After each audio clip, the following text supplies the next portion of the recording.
Beautifully on brand.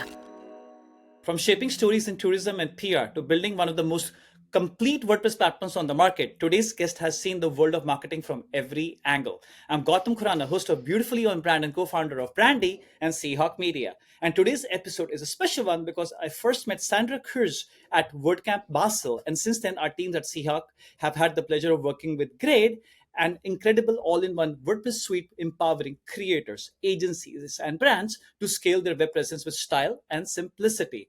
As COO and CMO of GREYD, Sandra has helped shape not just a product, but a philosophy, one that unites design, performance, and usability into one seamless experience. Before joining GREYD, she honed her expertise in marketing and PR across industries like energy and communications, giving her a deep understanding of how to translate complex products into human centered messages. In this episode, we'll talk about how Sandra and her team are building the GREYD brand, what it means to market a WordPress product globally, and how storytelling, community, and technology come together to drive growth. Sandra, welcome to Beautifully on Brand. Thank you. Welcome. Thank you very much for having me. It's really a pleasure to being in this new podcast.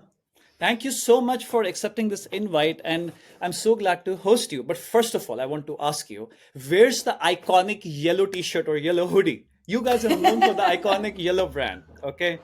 Yeah, Isn't it true? probably that's a really bad way to start in a podcast that's about branding. If you ask Robert Windisch, the guy with the green shirts, he will completely agree because he actually was the one who kind of made us start with those yellow shirts. And we do have them when we have like a team presence at an event, for example, but we also produced a lot of different colors because we just like wearing our stuff, but that's not really brand strategic. You're absolutely right. We'll circle back to this again because I'm curious to know about who chose the yellow. But first, let's get to know your journey. Let's start like a year or two before GREYD. How did you come into this?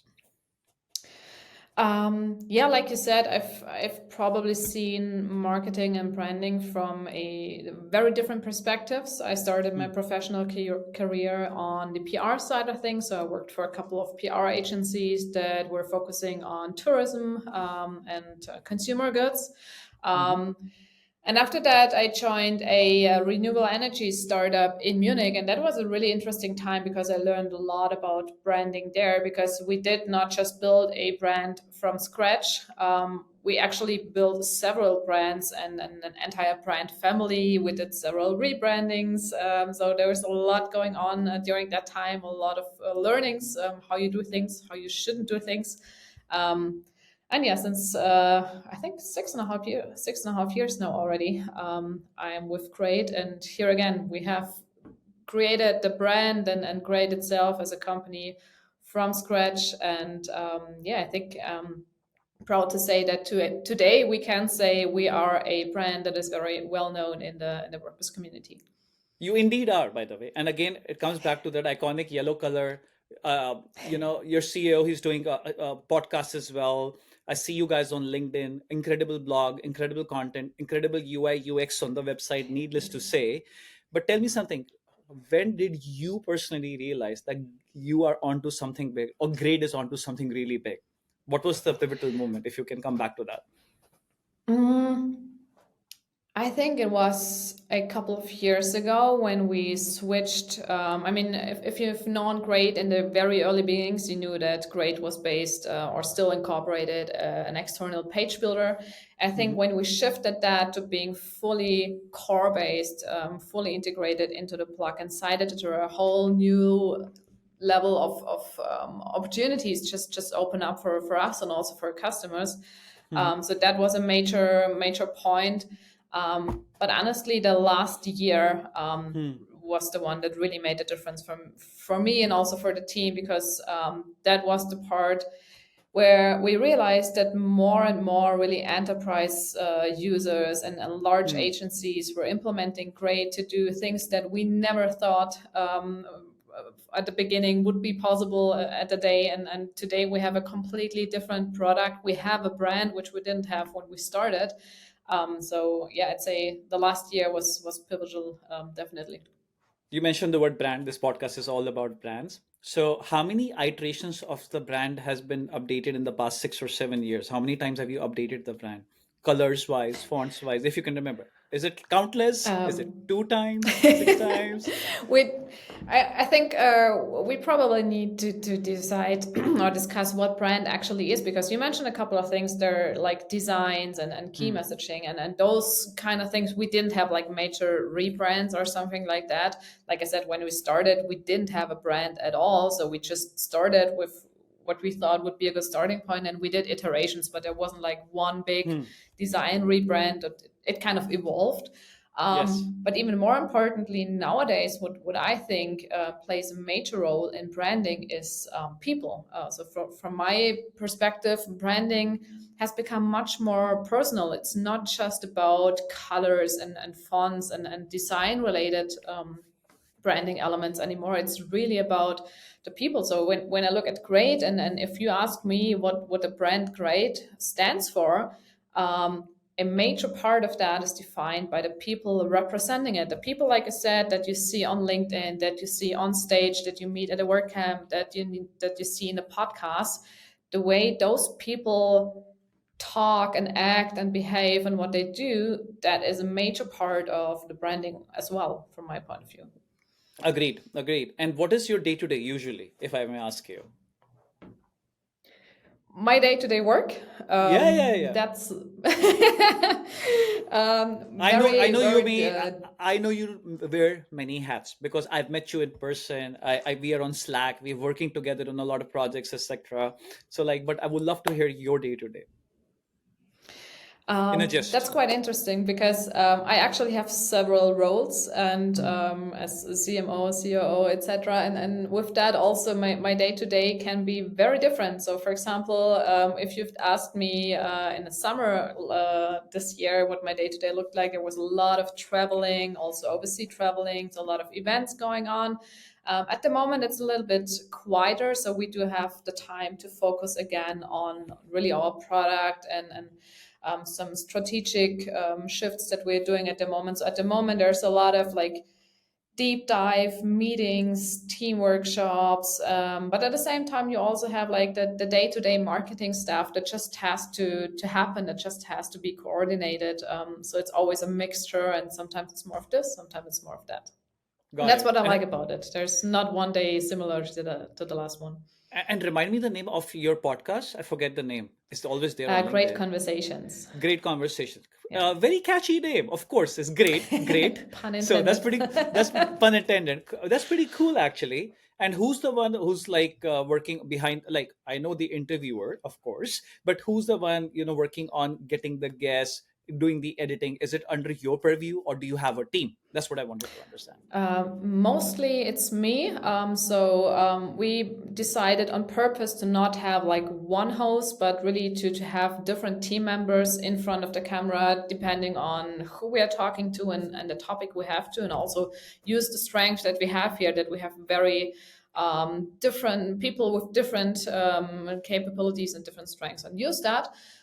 In the background, we do have a team in marketing who helps with like post production and putting the content online and shipping it on social media and YouTube, etc.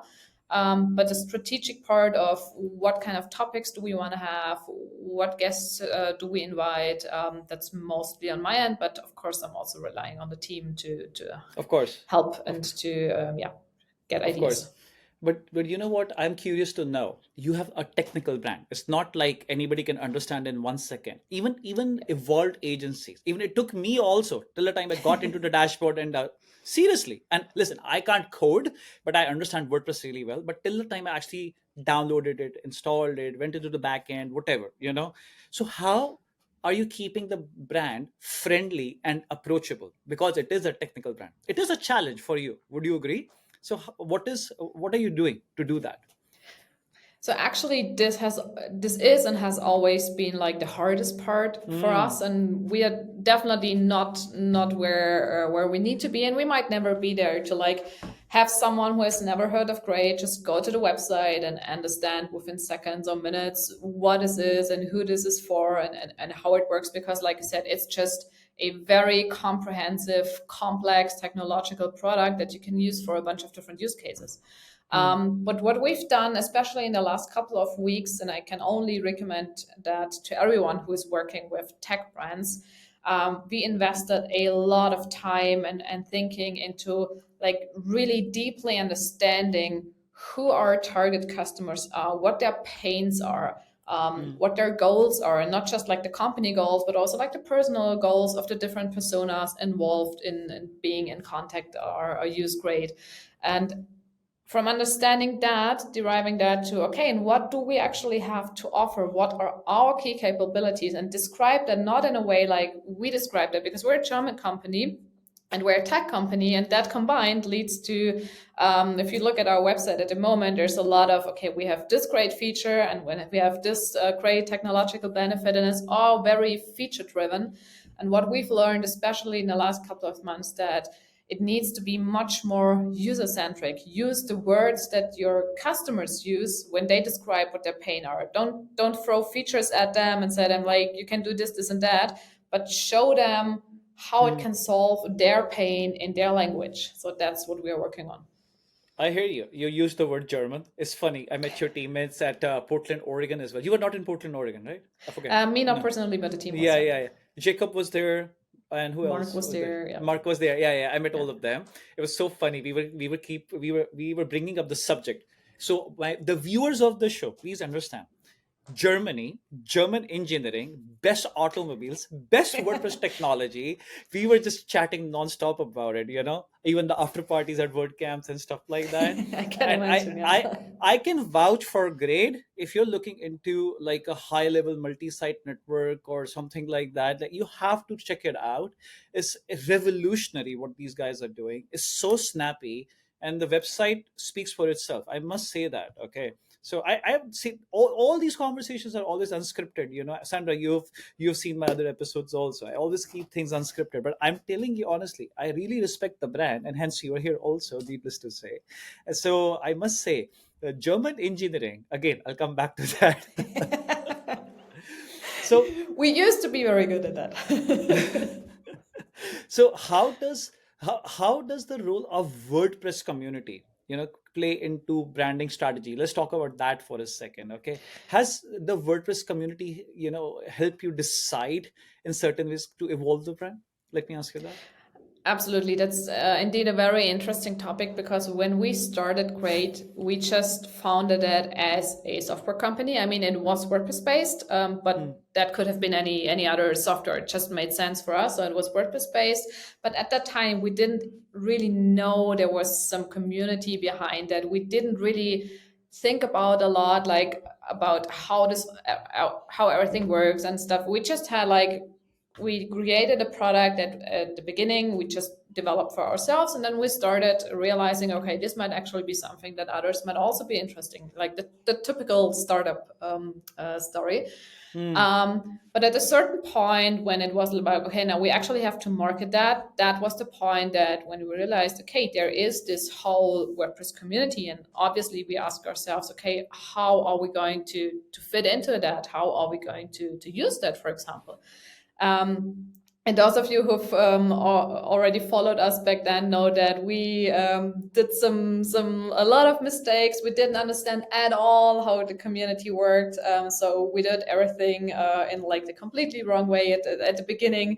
Nobody really liked us. We were like the crazy new kids from the block.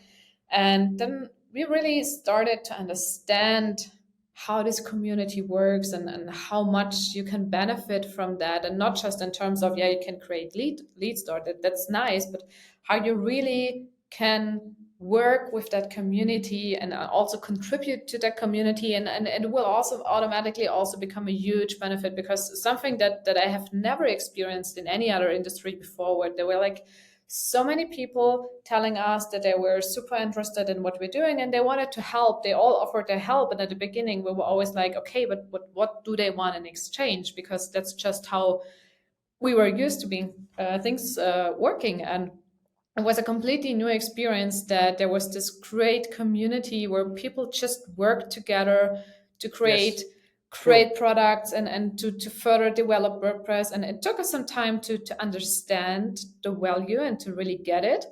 But now, I mean, the WordPress community has always and will always play a very important role for us at the company. Yeah, they will always play an influential role when it comes to whether Yeah, it's absolutely. branding, with ease of use. There could be so many cases. Okay, it's endless. I'm a huge evangelist of WordCamps. I've been traveling to WordCamps for the past 6.5 years. Now I'm not going to miss any CloudFest. I've been to two CloudFests now, Yeah. 2023 Germany and Germany one, which is 7,000 people, and the one in Miami, which was like 1,000-ish kind of a group, but a But it's very also good growing, crowd. yeah. Yeah, But and it's very good growing. crowd. Very good crowd. I missed you guys there. You should have been there. It's incredible. It's incredible how so Yeah, many we had people. so much travel to the US so the last couple of months, so we I can kind of imagine. had to take a little break. But Yeah, CloudFest Europe is definitely on our agenda, and probably also CloudFest US next year. you guys can drive there. It's that easy for you. Yes, yes. I know, I know. Now now have a burning question for you. And this question I'm going to be asking every single guest. How do you share brand assets, files internally and externally? That's very interesting because I've seen how you shouldn't do that. So probably let's start with that. Hmm? As I said, I've been working at companies where were several brands. There were a lot of rebrandings and stuff.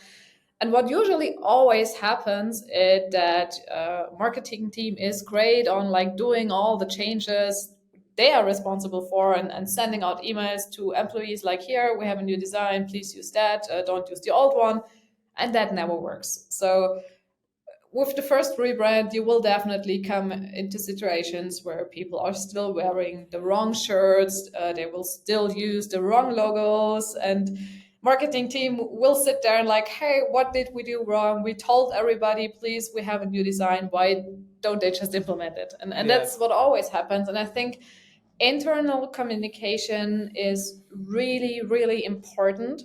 Hmm. And it will become even more important in the future because, like I said, for me, branding has become much more personal. And branding is not anymore just something that you do in your marketing department and you have control over everything. It involves really each and every employee. And if you miss to like not just get a design as it's out there and make sure everybody uses the same ones, but also the messaging. And that's actually also something that we focus on a lot product wise, because a lot of our customers are, for example, franchises and multi-location businesses for whom branding is even more important, but also even more difficult because there is that global central marketing department and a Of course. headquarters, and then there are hundreds, potentially thousands of franchisees who all represent the brand but who are very far away, who probably don't have a marketing background. And you, as the headquarters, are still responsible for them all representing the brand in a unified way in terms of design, but also in terms of messaging, for example, and also compliance also plays a role. So how do we do that? I mean, feature wise, we enable clients to like really synchronize these kind of things. It's actually I think pretty similar to what Brandy offers in terms of like Yeah. logos and I think other design assets. We do that on a Hmm. website level. So we enable people to synchronize the parts that they want to control globally while Hmm. still giving them the chance to locally edit, for example, certain contents, but without the risk of like actually destroying like designs, layout, and other brand related things. And Got it. that's something how you can do it externally and internally. You should do it like in the same way. Yeah, and if let's say you're sponsoring a booth at WordCamp and they ask for your logo and file assets, etc., so what would you send them?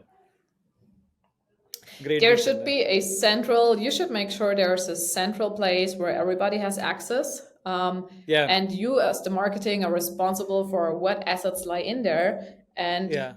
what you should not do is like have your logos somewhere on your server and just have people go there because you will always end up I will people tell you using something the wrong funny. files. I will tell you something funny. I cannot believe the smallest companies, medium size, large companies, doesn't matter, even with 5 people team or 50 people team, they're using WeTransfer, Google Drive, Dropbox. They're using, Yeah, some of them have like a all of website them with together. sometimes that some of them on their website have a footer saying media kit, which is not bad, which is easy because it's public anyway, so why hide it, right? That's also not bad at all. But I'm shocked by the number of people, like the sheer size of companies still using Dropbox, WeTransfer, etc. There's a reason why this podcast is called Beautifully on Brand, is because the intention of Brandy is, obviously, at the end of the day, every business, the intention is to make money, but right now it's just users and people who come and just experiment and make the world a more beautiful place. Because we believe, like you just mentioned also, that you know all logos, identity, etc., especially with governments all over the world, they never unify. And I think it's because somebody's storing something in Drive, somebody's storing something in the computer locally, some marketing manager just hopped off, it went on vacations or something went off, etc., and we see it every single day. Yeah. Some people use Figma for this also nowadays, by the way, right? So it's incredible. I see this, and that is the intention of the show, by the way, just to raise awareness that how easily, even if you just use Google Drive, but if it's very well organized, everything can change, right? It doesn't matter. But the point is, like, haven't you come across the same situation with so many companies you work with externally? Yeah, absolutely. I mean, like I said, the renewable energy startup that I worked for, I Hmm. mean, they had, just in the time I've been there, they had 2 or 3 major rebrands because everything just evolved that quickly. And I think I've seen 5, 6 different versions of the company logo, and all in active use because some were printed, some were on like some swag, some on, but even in the areas where I think it would be easy to keep them updated and consistent, like on websites, etc. Even there, like even in emails, didn't even have like the same email signature company wide. So I'm just realizing that, you know what? I had this blue color on the background because I was recording for WP Legends, my other podcast. Maybe I should change the yellow color or something. Yikes. yeah, it's like my jersey. No, I'm actually working on my own t-shirts and stuff like that, but I can't reveal it because there's some secret angle to it. So stay tuned for that. But I but will. here's the thing. With podcasting, recording, like I got going. I'm so thankful to the viewers of my other show, WP Legends, and I hope I can make this as well successful as well. That is just the authentic and unscripted conversation. So that's why I'm just changing the colors, getting on brand now and whatnot. But anyways, coming back to Grade, what tools is your team using internally besides? Are they using Figma for any UI UX work, or are they using something else? If you can enlighten us, great. Yeah, I think that differs actually of Figma, but also other Adobe products like Adobe XD, InDesign. Hmm. Actually, there's a bunch of tools we use. Yeah. Do you use Canva? I think our social media team might. No, I have nothing against Canva. It is just like is everybody uses it, so I'm just figuring out. Are you Yeah, using I mean Canva? it's That's all. it's it's completely fine. I think for like exactly those kind of things, the easy things where you just need to quickly create some design assets. And if you're not a designer, I think that's a great tool. But if it's more sophisticated and it's more like Hmm. strategic assets, then probably there are more better and I yeah, hear you. a little bit I more hear you. complex tools. I hear you. Any recent campaign you're really proud of, whether it's email marketing, banner, something? Are you doing something for Black Friday, if I may ask you? Actually, not, to be honest. But one thing I'm really proud of and I'm really looking forward to because it's not yet public. Like I said, as Germans, we have we have been working on our website and it has improved a lot in terms of the messaging, but it's still pretty German and pretty feature focused and not that customer centric. And we are Hmm. currently working on like not one website relaunch, but actually having like a bunch of different website versions, really depending on who actually visits the site. But since you might know that we have features like conditional content where you can automatically show different versions of one and the same page without having to Yes. build Hmm. several versions. and we're finally going to use that ourselves as well for our own website. And we've been, like I said, we've been investing a lot of time in really understanding the different personas, the different customer groups. And now we are finally at a point where we can customize not just the communication on the website, but also in the marketing automation, everything that follows behind that. And because if I know if someone has watched the demo in this version of the website, then I know, okay, they are more a designer than a developer. So I should probably also customize the marketing automation after that to what a designer needs and not what a developer needs. And at the moment, it's kind of everybody receives the same message, and that is going to change. And I'm really looking forward to that. There's going a lot on behind the scenes, a lot of work in progress. This year? And I'm really, Or yes. this year? I think at least the website part this year, marketing automation, everything behind might still go on in early next year. That's interesting. I'll look forward to this one. And I want to tell my team also, because they keep on experimenting using a sector. And to all of our viewers, I will post a link when this episode goes out for a video, which we did, a very, very cool video for That was GREYD. indeed very cool. Yeah, the GREYD video. So just spend 20-30 minutes and you can figure all about GREYD German engineering. Okay, don't forget that. We are about to come up on time, so I have some fun rapid fire question for you. A couple of questions for you. Okay, a brand you truly admire right now. Of course, there could be Solvay, Coca-Cola, OD, whatever, but you truly, this comes to your mind. Could be food, could be anything. You absolutely love. I really actually had the typical Apple and Coca-Cola in mind, just because from my point of view, they did such a tremendous job into not just creating a logo or a company name, but really actually what for me is a brand. I mean, you can ask everybody in the world, what do you think about Apple or Coca-Cola? And they will all have something to tell you, just because those companies actually managed to create great brands. I guess so also. I think Apple is fantastic. You open the box when you buy a new phone or an Apple Watch or AirPods. And that's actually an event for itself. So imagine that. Have you seen Apple's launch videos, once they do every September? I never used to see them, but I got hooked from last year, by the way. Because I never thought that they're so amazing. The intro music is incredible. Just the intro music of those videos. Yes. You know? I mean, you see that and you automatically expect something great coming out of it. Even if the product itself doesn't change a lot, just those branding campaigns, they're just, great. And I personally think Apple, no doubt, and I think Tesla, love it or like it or hate it, so be whatever. Like, I love Tesla's branding. I absolutely love how clean it is. It's like, yes, the Chinese copycats are there with Xiaomi and other ones. They're all doing an incredible job. But for me personally, I absolutely love Tesla. I actually went to the Tesla diner when I went to LA. And if you're in LA, I must say everybody must go to the Tesla diner to experience this. The food was not bad. I would rate it 7 or 8 on 10. Seriously. And it's like a spaceship.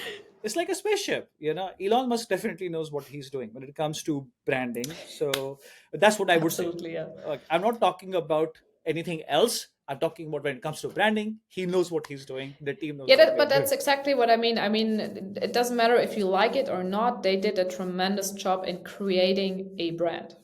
Yes, absolutely. Absolutely. And what's your favorite productivity or marketing tool? Let me ask you this. Do you use anything like Hootsuite, Buffer when it comes to social media scheduling? Canva, you just mentioned, maybe not use. But what's your favorite? For me, it's actually HubSpot, because HubSpot is where everything comes together. We have like the newsletter campaigns, but also we use it as a CRM. You can also hook it to your website and really like build holistic customer journeys from the website to email automation, sales funnel, and everything comes together there. So that's my hub where I work and where the strategy has to fit together. So yeah. HubSpot. I'm ashamed to say I switched to HubSpot several months ago. We have integrated a lot of features. We are doing a lot of what you said. But the customer journey, funnels, all of that, maybe I need to set up a half an hour call with you and take your advice on that. Although It's not that difficult I actually. know, You I know. just have. I mean, it takes some time. I love it. But I everything absolutely goes love so. it. I know exactly. It's about the time. I think HubSpot's AI feature is fantastic, but that's a completely different story. I love their Copilot feature. And everything is at your fingertips. For me personally, it's just super duper easy. Yeah. So that's a good one. And finally, if you were not doing marketing, CMO, CEO work, ops, what would you be doing? If you were not doing anything to be great, what would you be doing? I might probably be a musician actually because I play the trumpet. I play in a big band, but I also play in a traditional Bavarian band. So Oh like wow. very different scenarios. So you might see me in a traditional Bavarian outfit, and in the evening you might see me on stage playing big band.